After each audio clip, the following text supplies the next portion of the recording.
स्वागत है आप सभी का एक और नई वीडियो और हमारे चैनल हुसैन इलेक्ट्रॉनिक शॉप पर। अक्सर लोग यूट्यूब पर सर्च करते हैं, अक्सर लोग सवाल करते हैं कि किस तरीके से स्टेबलाइज़र को बनाया जाता है, स्टेबलाइज़र के कनेक्शन कैसे किए जाते हैं, स्टेबलाइज़र कैसे वर्क करता है। सारे सवालों के जवाब हम लेकर आ गए हैं एक ही वीडियो में। आप देख रहे हैं हमारे चैनल पर एक ख़ास वीडियो आप लोगों के लिए लेकर आए हैं। स्टेबलाइज़र कैसे बनाते हैं, कैसे डिज़ाइन करते हैं, कैसे कनेक्शन करते हैं, सारा कुछ इसी वीडियो में कवर कर रखा है। तो सबसे पहला प्रोसेस और पहला स्टेप स्टेबलाइज़र को बनाने का, डिज़ाइन करने का क्या होता है। तो सबसे पहला स्टेप होता है बॉडी के अंदर जो है आपको होल करना होते हैं, सारे आपको छेद कर लेना होते हैं ड्रिल मशीन की हेल्प से। तो यहाँ पर हमने क्या करा है, सारे जो है छेद वगैरह करके यहाँ पर आप देख सकते हैं ये 4 होल जो दिख रहे हैं ना, ये हमने बड़े वाला जो ट्रांसफार्मर लगेगा यहाँ पर उसके यहाँ पर कर रखे हैं। और सारी रिले के करके यहाँ पर हमने रिले को लगा भी दिया है, कस दिया, आप देख सकते हैं बहुत अच्छे से कस दिया यहाँ पर। तो पहला काम होता है होल करना, दूसरा काम होता है सारे जो है कंपोनेंट्स या पुर्जों को यहाँ पर लगाना। मीटर भी कस दिया है, एलईडी वगैरह जो है बुश के साथ लगाकर यहाँ पर ग्लू वगैरह लगा दिया है, स्विच वगैरह भी लगा दिया है यहाँ पर। तो अब काम कर लेते हैं थोड़ा आगे का, यानी कि टाँके वगैरह लगा लेते हैं यहाँ पर जो भी कनेक्शन करना है। यहाँ पर कनेक्शन भी हमने कर लिए हैं, कनेक्शन करते हुए आपको नहीं दिखाया है वरना वीडियो बहुत लंबी हो जाती। तो यहाँ पर जो कनेक्शन किए हैं, जैसे किए हैं, सारा यहाँ पर आपको बताने वाले हैं किस तरीके से एक अच्छा स्टेबलाइज़र आप तैयार कर सकते हो कुछ ही देर में। बहुत अच्छे से यहाँ आपको समझाने वाले हैं, बताने वाले हैं। उम्मीद है अगर आप ये वीडियो कंप्लीट देख लोगे तो कभी दूसरी वीडियो देखने की ज़रूरत नहीं पड़ेगी। अगर इसको सेव कर लिया, लाइफ टाइम काम देगी, साथ देगी आपका। तो यहाँ पर जो रिले के 24 वोल्ट के कनेक्शन होते हैं, ये जो आप ये हरी पीली लाल वायर देख रहे हो, ये सारी जो है 24 वोल्ट के लिए जाती है। जो ये सर्किट दिख रहा है इस पर लगते हैं ये सारे वायर जाकर तार। तो अब आगे बिजली वाली लाइन होती है वो आपको बहुत आसानी से पता लग जाएगा, क्योंकि कोई भी ट्रांसफार्मर आप उठा ले उसकी जो इनपुट की लाइन बिजली वाली लाइन होगी वो रेड कलर की होती है। ठीक है, आप बेझिझक सोचे समझे, बिना सोचे समझे आप इस लाइन को उठा लें। ठीक है, अब इसके कनेक्शन कैसे करना है, ये इनपुट वाले इस पर। ठीक है, एक तार तो जाता है हमारा, ये 2 तार दिख रहे हैं, एक तार जाएगा इस वाले पॉइंट पे, यानी कि बिजली के फेस पे। ठीक है, एक चला जाएगा हमारे न्यूट्रल पे, इस पे।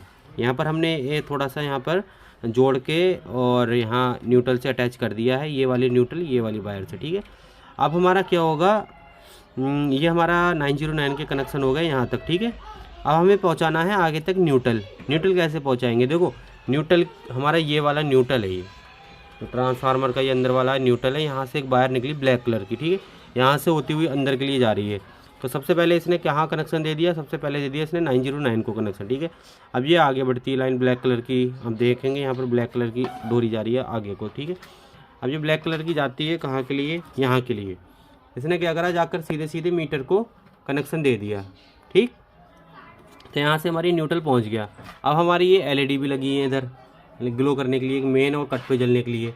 तो इसने क्या करा, यहीं से न्यूट्रल हमारी एलईडी की जो माइनस वाली लैग है ना, दोनों जो माइनस की हमने अटैच कर रखी है, जोड़ रखी है, उस पर चला जाता है।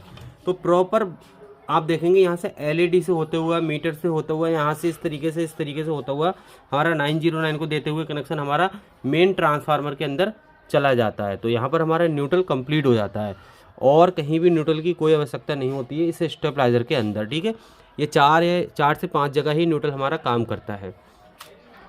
अब एक इस चीज़ को और समझ लेते हैं, जो ये जो लगा है फेस के साथ ये लाल वाली वायर लगी है, कि ठीक है, एक तो 909 ट्रांसफार्मर की हो जाती है, एक हमारा ये लाल वाला तार जो लगा है, ये ब्लैक वाला तो एमसीबी से आया है डायरेक्ट। ठीक है, जो लाल वाला जाता है कहाँ के लिए जाता है हमारा, ये जाता है स्विच के लिए। ठीक है, इस स्विच का काम क्या होता है, मीटर में इनपुट और आउटपुट को शो कराना।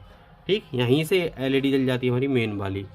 ठीक, तो और अब साथ में एक मीटर का और देख लेते हैं। ये मीटर पे येलो कलर का तार लगा है, ये इसका काम क्या होता है, ये स्विच जो है हमारा 2 वे का स्विच है। ठीक है, आउटपुट इनपुट एक साथ देखने का, ऊपर नीचे करे, तो बीच वाले पॉइंट पे चला जाता है ये पीला वाला। क्योंकि ऊपर इनपुट लगा है और नीचे जो है वायर लगी है हमारी आउटपुट की, ठीक है। इनपुट आउटपुट और बीच में चला जाता है हमारा मीटर का पीला वाला तार। तो इससे क्या होगा, हमारा मीटर जो है दोनों तरफ काम करने लगेगा, यानी कि दोनों तरफ के वोल्टेज हमें शो करने लगेगा, ठीक। यहाँ तक आप समझ गए होगे, ठीक। 3 रिले का फंडा यहाँ तक मैंने पूरी तरीके से आपको समझा दिया, मतलब ऊपर के सारे जो कनेक्शन होते हैं बिजली वाले वो मतलब बता दिए हैं, और आप उम्मीद है कि आप समझ भी गए होगे, ठीक है। अगर आपको कोई भी बात समझ नहीं आती है तो मैं स्क्रीन पर अपना नंबर दे दूंगा आपको, यानी कि आप हमारे नंबर पे कॉल करके हमसे कोई भी सवाल कर सकते हैं, जानकारी ले सकते हैं, इसमें कोई दिक्कत नहीं है। आपको हम मुकम्मल जानकारी देने की पूरी कोशिश करेंगे। आप समझें और वीडियो को थोड़ा ध्यान से देखें, मुझे उम्मीद है कि आप सारा काम कर लोगे, किसी की ज़रूरत नहीं पड़ेगी। अब मैं आपको बताऊं, इस बड़े वाले ट्रांसफार्मर से ही निकल के ये यहाँ पर दिख रहे होंगे ये 4 तार, वो हैं, ये 4 तार निकल कर आते हैं। ये इनका काम क्या होता है, इस सर्किट को सप्लाई देना, ठीक है, सर्किट को सप्लाई देना। यहाँ पर होता क्या है, 24 वोल्ट और 20 वोल्ट जनरेट होते हैं।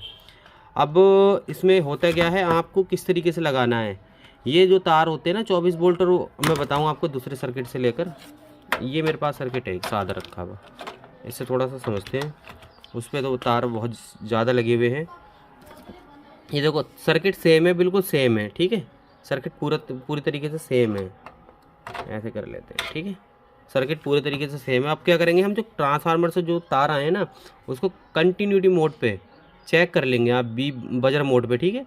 बजर मोड पे जब 2 तार आपस में शॉर्ट मिले, जो शॉर्ट हो जाए, यानी कि 4 तार हैं, तो वहाँ पर आपको चेक करना है शॉर्टिंग किधर मिल रही है। जो तार आपस में जुड़े हुए निकले, उन 2 तारों को पकड़ के आपको क्या करना है, एक को यहाँ लगा देना है, एक को यहाँ लगा देना है, ठीक है, ये साइड हो जाएगी। उसके बाद एक साइड आपको ये ले लेना है, ये वाली, एक यहाँ एक यहाँ, ठीक है। अब आपको प्रॉपर यहाँ पर वोल्टेज चेक करना है कि यहाँ पर जो है हमारी 24 वोल्ट निकल रही है या नहीं, और यहाँ भी आपको चेक करना है कि यहाँ पर हमारी 20 वोल्ट मिल रही है नहीं। अगर आपको यहाँ 24 मिलती है और यहाँ 20 मिलती है तो तारों को आपको बदल देना है, ठीक, तारों को बदल देना है। और उसके बाद आगे बढ़ते हैं, इतना काम हो गया। इसके बाद क्या करेंगे, ये जो ग्रीन वाले तार लगा रखे हैं, यहाँ पर आपको एक जो है 909 का यहाँ पर उठा कर लगा देना है, और एक लगा देना है आपको यहाँ पे, एक यहाँ एक यहाँ, क्योंकि बीच वाली चीज़ जो होती है ना, छोड़ देना है आपको, ये ऐसे ही इसमें छोड़ देना है, ये है, ये इसमें ऐसे ही छोड़ देना है। सप्लाई के तार लगाते वक्त इसको इग्नोर कर देना है, ठीक है। तो यहाँ पर आप दोनों में, यानी कि सप्लाई के और ये वाले तार तो समझ गए होंगे 909, ठीक है। अब क्या करेंगे, देखो 909 वाली साइड जो होती है वो इनपुट होती है, ये वाली साइड इनपुट है। अब क्या करेंगे, हमें ये देखना है कि हमने कौन सी रिले इनपुट बनाई है, कौन सी रिले आउटपुट बनाई है, ठीक है।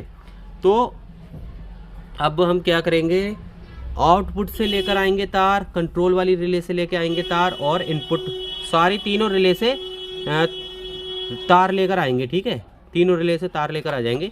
जैसे इस पे देख लेते हैं, हम तीनों रिले से तार लेकर आएंगे, एक तार ये आ जाता है, एक तार ये आ जाता है, एक तार ये आ जाता है, ठीक, फिर एक तार ये आ जाता है। ये वाला तार कौन सा है, इसको समझते हैं थोड़ा। ये तार वो है जो आपकी तीनों रिले हैं, तीनों रिले पे आप बारी बारी जोड़ोगे, आपस में अटैच करोगे, यानी कि तीनों रिले का जो एक पॉइंट होता है उसको आपस में जोड़ देना है, ठीक है। कैसे करके मैं यहाँ थोड़ा सा दिखा भी देता हूँ और अच्छा तरीके से आप समझ जाओगे। ये जो पॉइंट है ये वाला, ठीक है, ये जो पॉइंट है ये वाला, ठीक है, ये पॉइंट है रेड कलर के तार से लगा हुआ, ठीक है।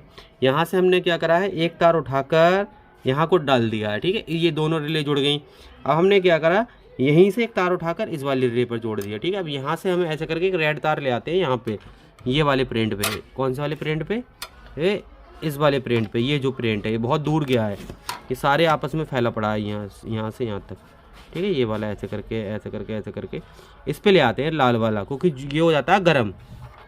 अब आ जाते हैं हम तीनों रिले, हमें ये देखना होता है कि कौन सा हमने इनपुट की रिले बनाई है, कौन सी आउटपुट की, उसी हिसाब से यहाँ पर लग जाते हैं। ये वाला, ये ग्रीन वाला जो है ये इनपुट की रिले का हो जाता है, ठीक है, और नीला वाला जो होता है बीच वाली रिले का हो जाता है, और ये वाला जो होता है आउटपुट की रिले का हो जाता है, ठीक है। इसी तरीके से आप पूरा स्टेबलाइज़र बना सकते हो इजीली। हमने पूरा स्टेबलाइज़र आपको डिज़ाइन करना और कैसे करके कनेक्शन करते हैं सारा कुछ सिखा दिया है, ठीक है।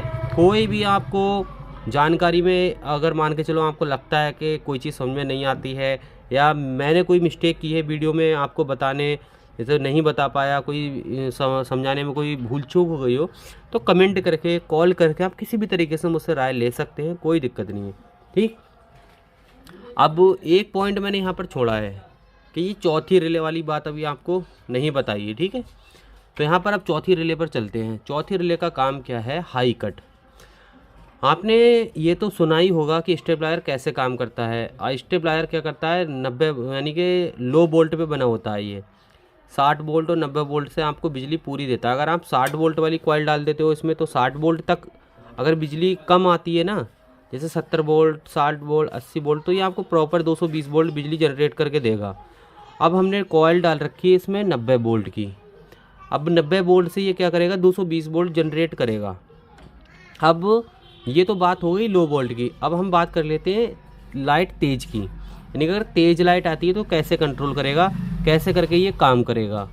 तो आपको वो समझाते हैं। जैसे मान के चलें अगर 250 वोल्ट आते हैं, ठीक है, 250 वोल्ट आते हैं तो ये प्रॉपर 220 निकालेगा। 250 से 270 हो जाते हैं तब भी ये 220 निकालेगा। अब मान के चले 300 वोल्ट आ जाते हैं, ठीक है, तो 300 वोल्ट पे क्या होगा, ये ओवर चला जाएगा, ऊपर चला जाएगा, यानी कि 220 नहीं निकालेगा, फिर निकालेगा ये 250, यानी कि 300 वोल्ट आने पे ये 250 निकालेगा। अब उस चीज़ को मैनेज करने के लिए, यानी कि उस चीज़ को कंट्रोल करने के लिए हमारे स्टेपलायर में ये हाई कट होना बहुत ज़रूरी है। हाई कट के कनेक्शन कैसे करते हैं, हाई कट के कनेक्शन जान लेते हैं। सिंपल है हाई कट के कनेक्शन, जो हमने आपको बताया। यहाँ पर 24 वोल्ट की सप्लाई निकलेगी, 24 वोल्ट के तार डायरेक्ट यहाँ चले जाते हैं हाई कट की सर्किट पे, ठीक है। और हाई कट से 2 तार निकल कर जाते हैं हमारे यहाँ रिले के, इस वाली रिले पे, हाई कट वाली पे, ठीक। अब क्या होगा, जब हमारी लाइट आएगी, यानी कि जब हमारी लाइट आएगी मान के चले 300 या 280, तो उस वक्त क्या होगा, उस वक्त ये मतलब जो स्टेबलाइजर हमारा, ये पूरा स्टेबलाइजर क्या होगा, लाइट एकदम बंद कर देगा, आउटपुट बंद कर देगा। जैसे लाइट आ रही है मान के चलें 250, तो चलता रहेगा। 260 आ रही है, चलता रहेगा, 220 निकालेगा। 270 तक, 280 तक बिल्कुल कंट्रोल करके चलेगा। एग्जाम्पल के तौर पे जैसे ही लाइट हमारी 300 वोल्ट से पार जाती है, यानी कि ये बात हो रही खंबे से लाइट आने वाली, जो खंबे से लाइट आती है ना, जैसे स्टेबलाइजर बनता तो इसलिए है कि जैसे बिजली कम आए उसको पूरा करे, ठीक है। अगर बिजली खंबे से कम आती है तो उसको पूरा करने के लिए स्टेबलाइजर बनाया जाता है, ठीक है। बट कभी कभी होता क्या है, खंबे पे लाइट तेज़ आ जाती है एकदम, उससे क्या होता है हमारे घर में नुकसान। तो उस चीज़ को भी यहाँ पर ये कंट्रोल करता है। उसको कंट्रोल करने के लिए ही हाई कट यहाँ पर लगाया जाता है। जैसे ही 280 या 300 वोल्ट के करीब वोल्ट आएंगे खंबे से, यानी कि लाइट ट्रांसफार्मर से इसके अंदर आएगी, तो तुरंत के तुरंत ही हमारा जो हाई कट है ये वर्क करेगा और हमारे घर की जो लाइट होगी पूरी तरीके से बंद कर देगा। तो घर में हमारी लाइट जाएगी नहीं, जिससे हमारा नुकसान होने से बच जाएगा। तो यहाँ पर अगर आप हाई कट के साथ बनाना चाहते हो, यहाँ पर सबसे लास्ट में इसीलिए समझाया जिससे आप अच्छे से समझ जाओ। हाई कट के साथ ही स्टेबलाइजर बनाना चाहिए। अगर हाई कट नहीं लगाते हो तो ये क्या करेगा, जैसे 300 वोल्ट आएगी तो ये 250 निकाल देगा, 350 आएगी तो 300 निकाल देगा। क्योंकि इसके जब आप 3 रिले में बनाओगे तो कोई भी कट नहीं लगता है इसमें, ना ही कट होता है ना ही काम करता है। कट लगाने के लिए हमें क्या होता है, चौथी रिले का इस्तेमाल करना पड़ता है, तभी हमारा हाई कट काम कर पाएगा। क्योंकि 3 रिले से कम का स्टेबलाइजर बनता नहीं है, ठीक है। तो यहाँ पर 3 रिले में क्या होता है, कट भी नहीं लगा सकते, कट के लिए हमें चौथी रिले की ज़रूरत पड़ती है। तो मेरा मानना यही है कि एक प्रॉपर स्टेबलाइजर 4 रिले के साथ ही बनता है, जैसे हमने बनाया है। तो मुझे उम्मीद है कि जो भी मैंने आपको जानकारी दी है इस वीडियो के माध्यम से, आप सारी बातें समझ गए होंगे, A to Z कनेक्शन समझ गए होंगे, कैसे कौन से कनेक्शन लगाना है, कैसे क्या करना है। ट्रांसफार्मर के सारे कनेक्शन आप समझ गए होंगे। ये अंदर वाला न्यूट्रल है, सबसे बाहर वाला जो है ये आउटपुट की रिले पर लगेगा, ये भी आउटपुट की रिले पर, कंट्रोल की रिले पर और ये इनपुट की रिले पर, ठीक है। बारी बारी सारे सिस्टम आप समझ गए होंगे। उम्मीद है इसी भी तरीके से अगर मुझसे भूल चूक हुई हो, कोई भी पॉइंट बताने में, कोई भी बात मैं आपको नहीं समझा पाया हूँ, तो उस चीज़ के लिए मैं आपके लिए बताने के लिए तैयार हूँ। हर वक्त 24 घंटे आप किसी एनी टाइम कॉल करें, मुझे मैसेज करें व्हाट्सअप पर। आपको मैं नंबर मेंशन कर रहा हूँ स्क्रीन पर, इसीलिए कि आप परेशान ना हो। किसी भी तरीके की हेल्प लेने के लिए कॉल करें। और अगर आपको किसी भी तरीके का इन्वर्टर, बैटरा, स्टेबलाइजर की आवश्यकता हो, बनवाना चाहते हो, तो हमें एनी टाइम कॉन्टैक्ट करें। हम आपको बेस्ट से बेस्ट स्टेबलाइजर डिज़ाइन करके बनाकर देंगे, जिससे आपके काफ़ी पैसे भी बचेंगे और आपका काम भी बेहतर होगा। तो वीडियो को कर देते हैं एंड। वीडियो आपको कैसी लगी, समझ में आई या नहीं आई, सारा कुछ आप कमेंट बॉक्स में शेयर कर सकते हैं। और अगर हमसे पहली बार जुड़े हैं या हमारे चैनल पर पहली बार आए तो प्लीज़ हमारे चैनल को सब्सक्राइब भी कर लो। और एनी टाइम आपको अच्छे से अच्छे कंटेंट के साथ हम वीडियो दिखाते रहेंगे।